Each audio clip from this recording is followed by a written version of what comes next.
Welcome to the D-Shift podcast, where we provide inspiration, motivation, and education to help you transition from the challenges of divorce to discover the freedom and ability to live life on your own terms. Are you ready? Let's get this shift started. Hello, and welcome to this episode of the D-Shift podcast. And as always, I have somebody on the call today with me that is going to share so much information and come from a real space of caring and compassion and expertise on this topic. So I want to introduce you to Kate Kripke. She is a licensed clinical social worker. She is also a PMHC, and I'm going to let her explain exactly what that designation is. And Kate really helps high achieving women break free from the emotional overwhelm, guilt, and burnout that's often associated with motherhood, because we know so many women trying to juggle a professional career and maybe caregiving for elderly parents and being involved in the community and at the school and taking care of their own children. And so we're specifically today going to talk a little bit about how divorce plays into all of this as well. So Kate, welcome.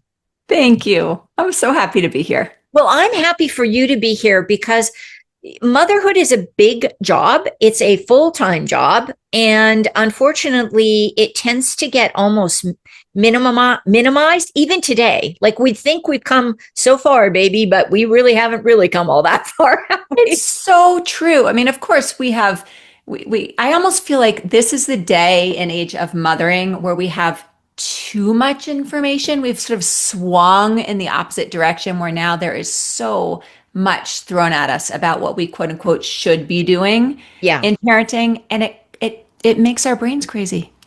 Yeah. It makes everybody crazy. It makes moms crazy, but it also it's frustrating in some cases for employers. It's frustrating for family members. You know, grandparents don't understand what the heck this new generation is doing with their kids. Yeah. Like it gets really convoluted really quickly. So before we get into all this good stuff though, Kate, tell us a little bit about why you chose to focus in that space of really helping mothers. And it's throughout the entire pregnancy and life after after giving birth, right?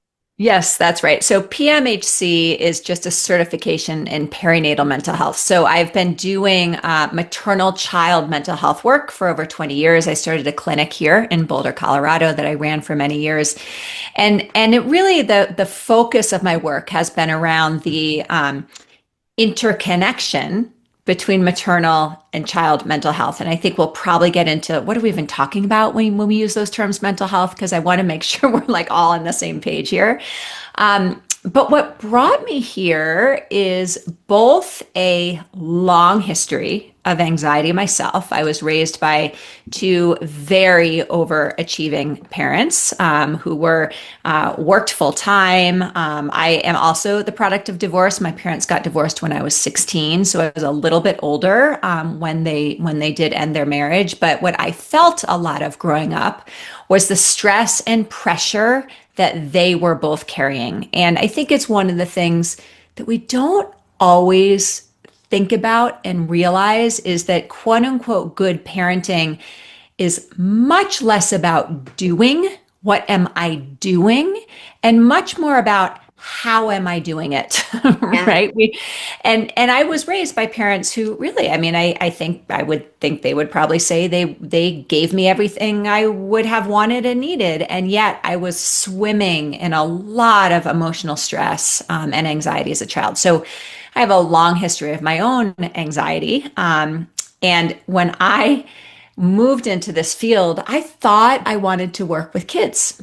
I really believed that what I wanted to do was be a child specialist, a child therapist, and who really needed me more than the kids and who really wanted support was the moms, right? My career started in teen and adolescent work, and those kids did not want to be in my office. Yeah. But when the parents got the support that they needed, the parents started showing up differently in relationship with their kids, and their kids' nervous systems settled, and then their kids started doing better. So that was really an interesting kind of perspective shift for me around what do what do kids actually need to be able to move through the world in a way that's healthy and resilient? And it's usually not what us overachievers think, Right. right?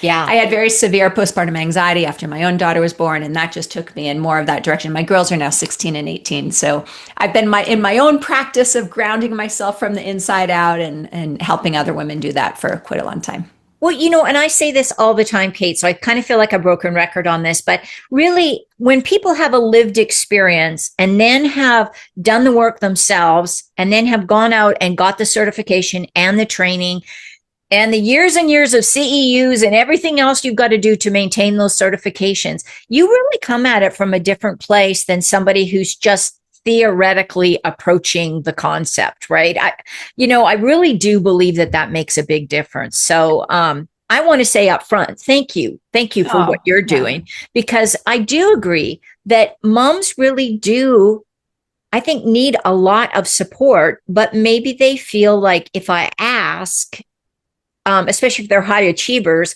well, I should be able to do this on my own. There's something wrong with me if I can't be, mom of the year and employee of the year or manager of the year and or entrepreneur of the year and spouse of the year and this and that. And it gets crazy making for people.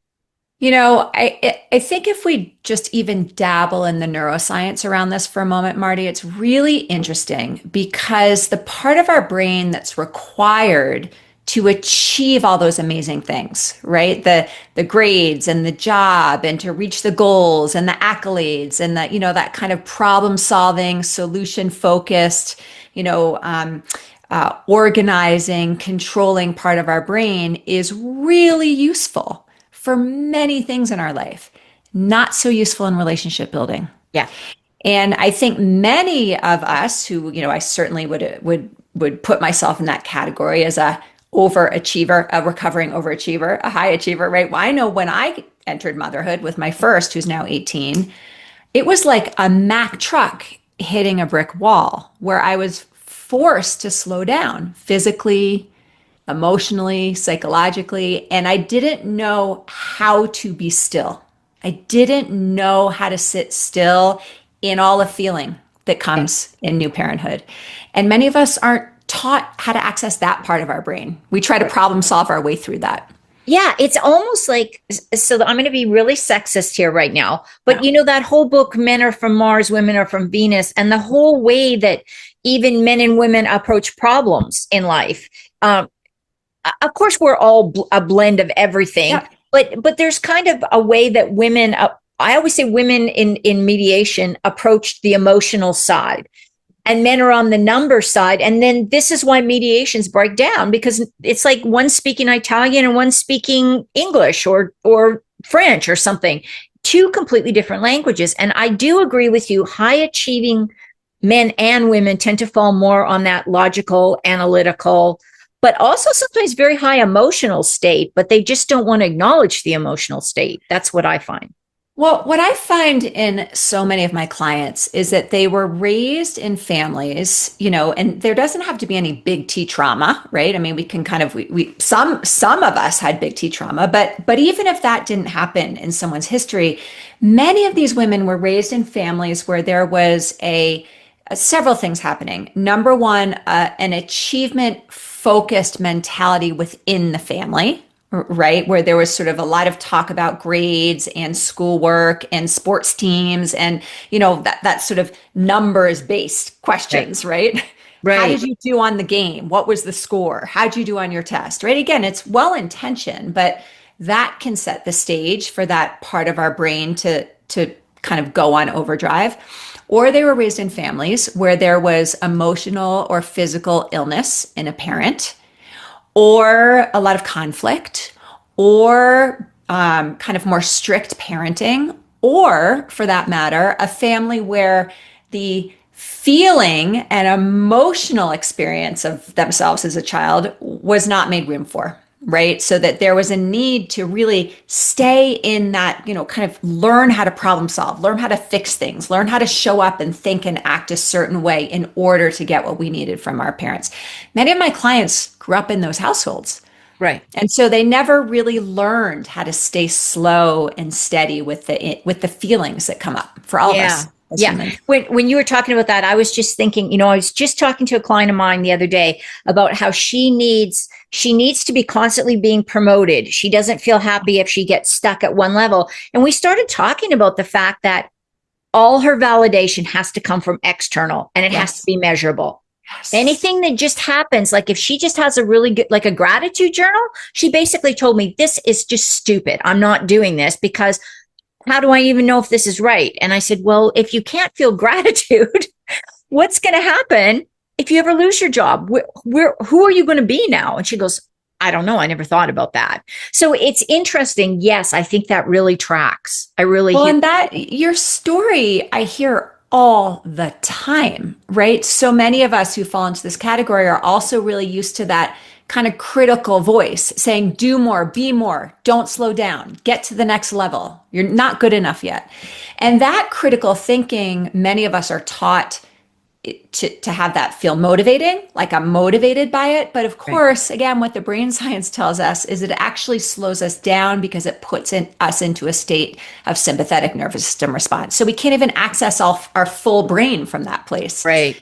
So interesting to me. Yeah. Yeah. Really interesting. Then, so I'm gonna dump my focus on this conversation. Yes. But then you add in and I'm putting this in quotes for people that can't see this, failed marriage. Yes. I don't Yes. believe in that word. I believe it's just unsustainable and it ran its course and you need to go on. Think about most of our relationships don't last for that many years, Right. right? We have friends that come and go. We have business associates. Sometimes we have family members we just let go and we don't feel bad about doing that. So I don't understand that anyhow. But so we're going to tie on top of all of this stuff that these high achieving women are dealing with. Now we're going to tie in having kids and going through the breakup of the marital relationship. How do you see that impacting your clients, Kate? Yeah. I mean, first of all, not only is the idea of failure such a profoundly terrifying idea for this category of folks that we're talking about, right? Again, of which I would put myself in, right? So many of us like this out here. But not only is that word and that idea of failure intolerable, right? But we also, as I said a moment ago, haven't really given ourselves permission to feel. We're doers. We move. We don't like slowing down. And so the whole idea of a marriage, whatever term someone wants to use, transitioning, like the marriage has run its course, the relationships run its course. But of course, the words our clients are using are failed, broken, Okay. Yeah. all those things, Yeah. right? The whole idea of that is going to come with so much uncomfortable emotion. And that's what I see is that if someone is moving through, just like you said, maybe they have a job, they have a partnership or a marriage, then they have children, and suddenly the marriage part comes to a head and that person decides mutually or someone in the marriage decides this marriage is not going to work anymore. The emotion that woman is inevitably going to feel has nowhere to go. She does not usually know how to feel those emotions. And that's really what I want to make sure I get across today is the feelings are never the problem. And when we look at sort of what happens for many women when they get divorced while they're also parenting children is the fear of the feeling, both for themselves and also for their kids. Does that make sense? Yeah, it does. Can you go on? Can you talk in a little more? Yeah, because I know this is your area of focus. So can you Yeah. talk a little bit more about that? Because I do think you've hit a really big nail on the head right there. Yeah, sure. So I do a lot of work around this idea of secure attachment. And of course, we have attachments in our marriages and our partnerships as well. So we can use these terms in many different ways. But a secure attachment is an attachment with someone, whether it's your husband or wife or partner or your child or your own parents, right? But an attachment where the relationship itself is secure enough to tolerate separation and connection, to tolerate big emotion, to tolerate clunkiness and mess, right? Because a relationship in and of itself, and let me talk about a mom with her child for a moment, that relationship, when you get two people involved, there's going to be so much emotional discomfort, difference, separation. And when we assume that a healthy relationship means that we're together all the time, or everybody feels happy all the time, we're actually creating a situation where that relationship is not sustainable. So, in a mother child relationship, a secure attachment means that I, as the mom, have developed enough internal capacity to stay steady even when I feel hard things, even when life is unpredictable and uncertain, even when the people around me are not giving me what I hope they would give me. When I learn how to stay steady enough on the inside, my child is able to grow and feel and go away and come back and trust that I am a safe person for them to come back to.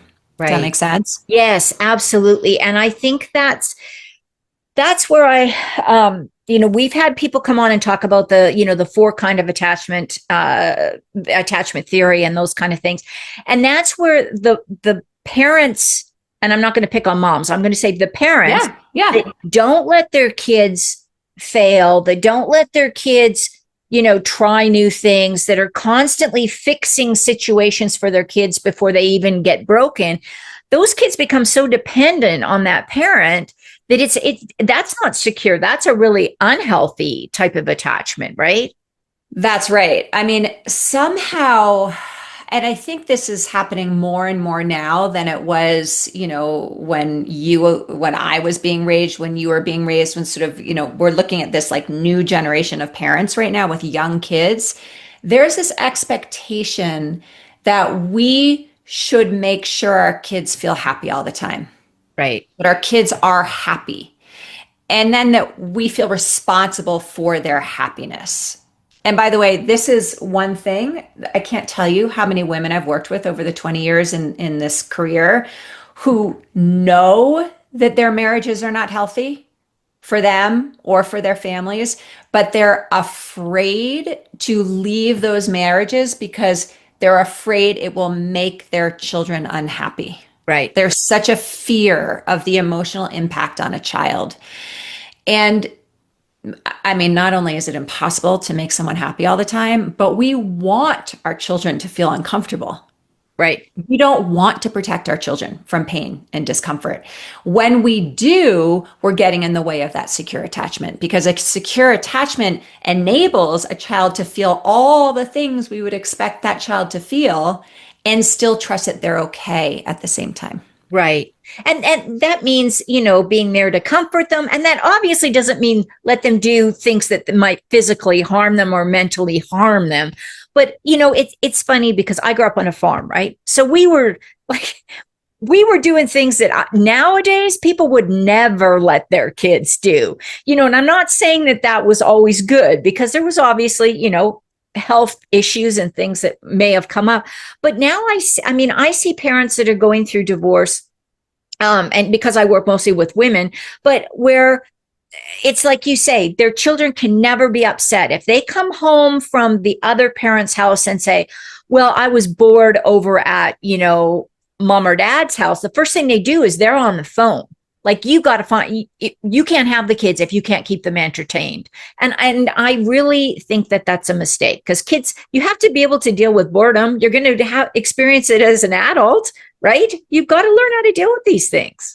Yeah, if we look at the history behind that, that's usually going to be the parent, and in my case as well, the mom, but any parent who was not given permission to feel emotional discomfort in a safe, secure way when they were a child. So the idea of their child feeling emotional discomfort is so destabilizing.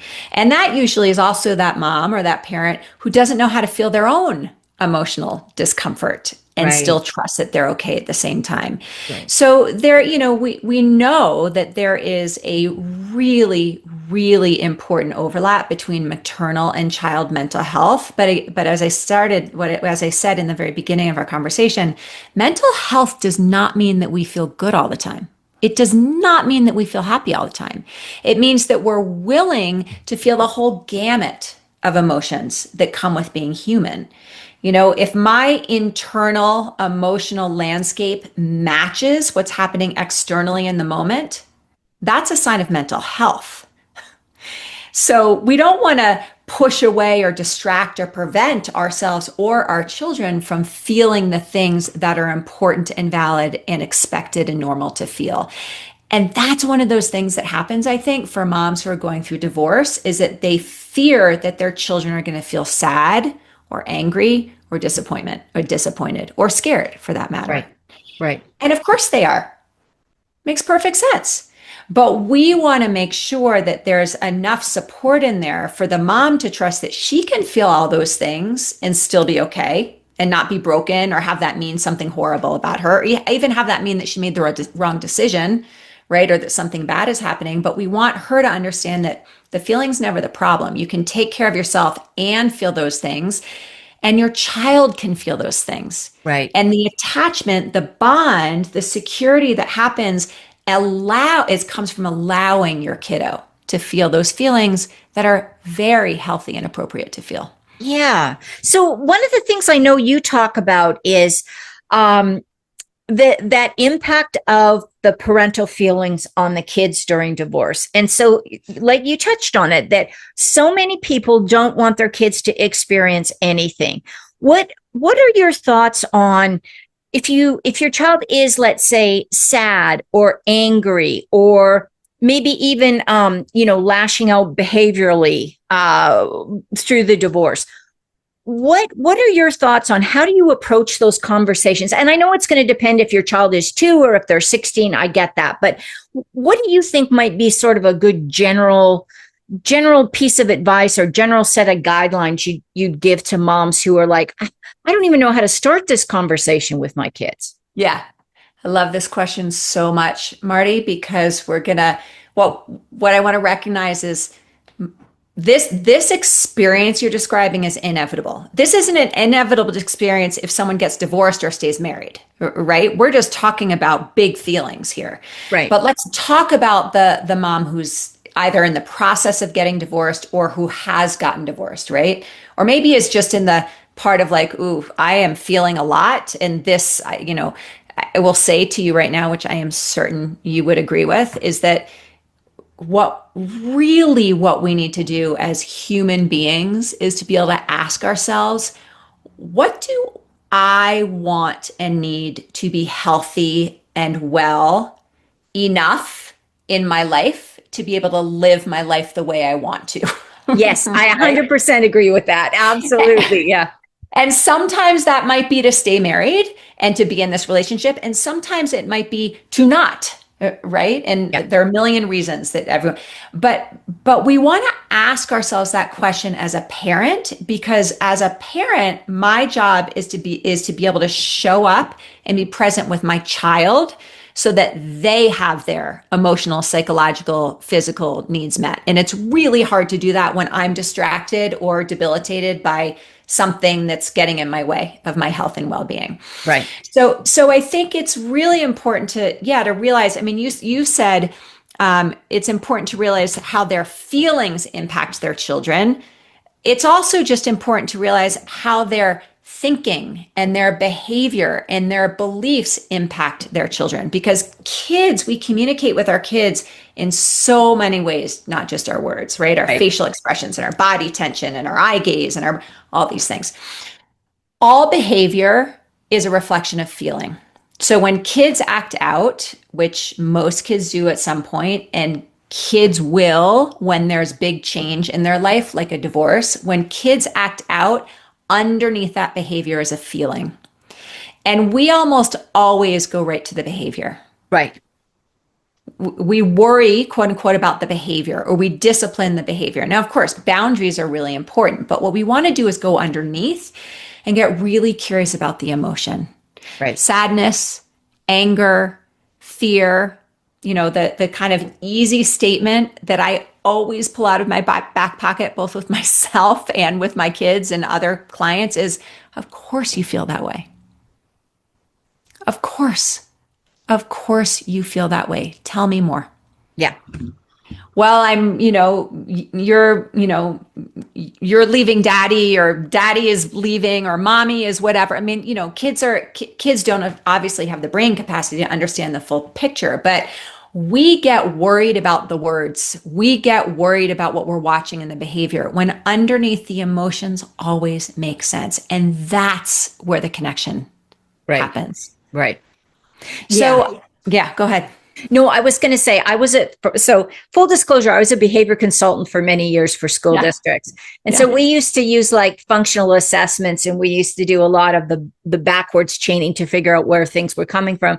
But one of the things that I always recommend to anybody who's dealing with kids that are acting out is, if you can't understand that what they're doing makes perfect sense for them, and their behavior is somehow fulfilling whatever need they've got going on, you can't ever help them correct it, because you've got to find something else for that child to supplement that, whatever they're needing or feeling, or yeah. I mean, what a human nervous system needs is to feel seen, heard, and understood. Full stop. Certainly the case for us as grown-ups. I mean, many marriages might end because someone does not feel seen, heard, and understood. That those words can be translated in many different ways, but really seen, like really validated. Right. And that's really all that our kids need for our kids to be emotionally, psychologically healthy humans. Yeah. And so that's why it's important we realize it's not about fixing the emotion.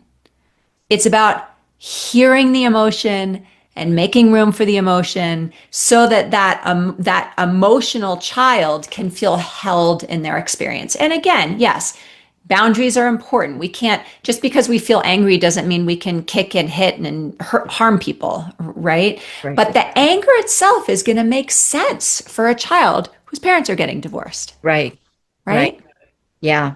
I think this is such an important reminder. And I think what you've highlighted, Kate, is just that as parents, we need to we're going through our own stuff during the divorce, but we really have to be attuned to our kids. And if we can't even express our own emotions, we may not be that effective at helping our kids do it either. I think that's really a takeaway here, right? Because again, us high achievers, we think, well, what do I need to do for my child? Right. And so some of this may open up some opportunities for your listeners, like, oh gosh, I hadn't thought about that. And I am not going to be able to stay steady with my child's big emotion if I do not know how to stay steady with my own. Right. There's no way. I mean, because my child's big emotion is going to bring up big emotion in me. I mean, that's as parents, we like our hearts beat together in many ways, right? Right. So I do think that's a place that's just worth some real curiosity. And I'm going to just say it for like the sixth time today. The emotions are never the problem. So mental health exists when our emotions match what's happening right in front of me. And when I have healthy coping mechanisms to be able to move from an activated nervous system back to a grounded nervous system. It doesn't mean I have to be grounded all the time. That is not the point. But when I get escalated, I need to know how to resettle again. And if I get stuck in an escalated nervous system response, it's going to be really hard for me to settle my child's nervous system from that place. Right. Yeah. This is we could probably go for another couple of hours. I can't believe our time is already up.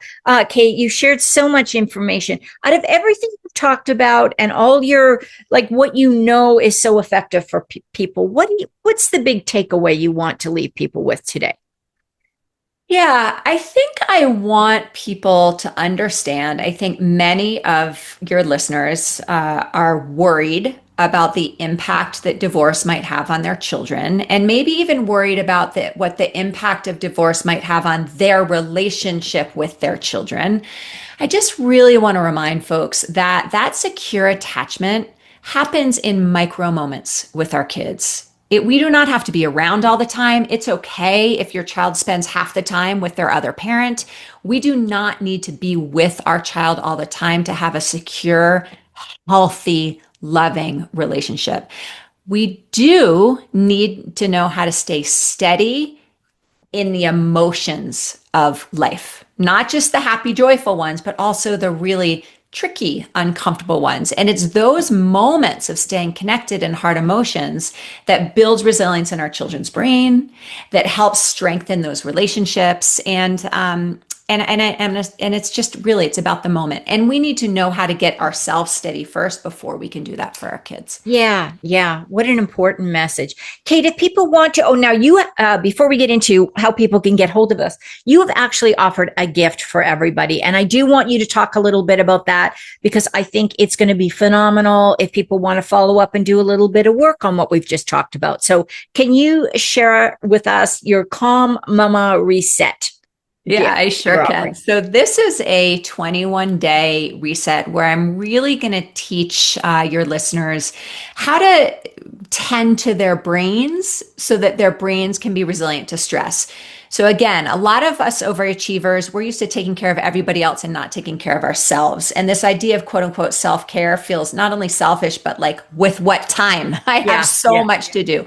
But we do know that if we're going to be resilient in those moments of big emotion, we need to be feeding our brain what our brain needs to be resilient to stress. So this 21-day Calm Mama Reset is really teaching them how to create something called your non-pharmaceutical prescription for mental health. And it's like having me in your pocket. It's 21 days of little tips and strategies that at the end of the 21 days, you will be more able to stay steady around all those big emotions that we talked about today. Yeah, and thank you for that. What a wonderful gift. And listen, welcome. if you're listening to this, even if you're not a mama, maybe you're just divorced as a single woman, or maybe you're a dad or a guy listening in, grab it, download it. It's gonna definitely support your mental health no matter what you're going through. So thank you for that, Kate. Last question.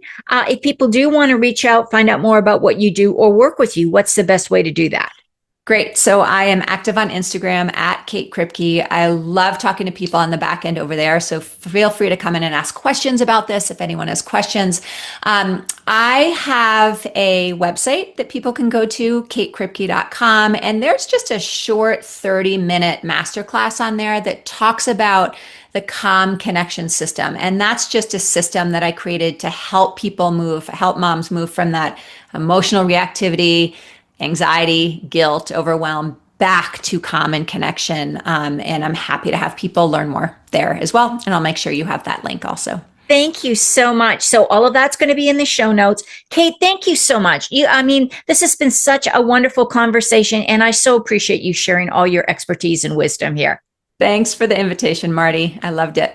Well, thank you. And hey, thank you for taking time out of your busy day, you overachieving, high-achieving mom, you. Thank you for coming in and listening. And don't forget to tune in again next week.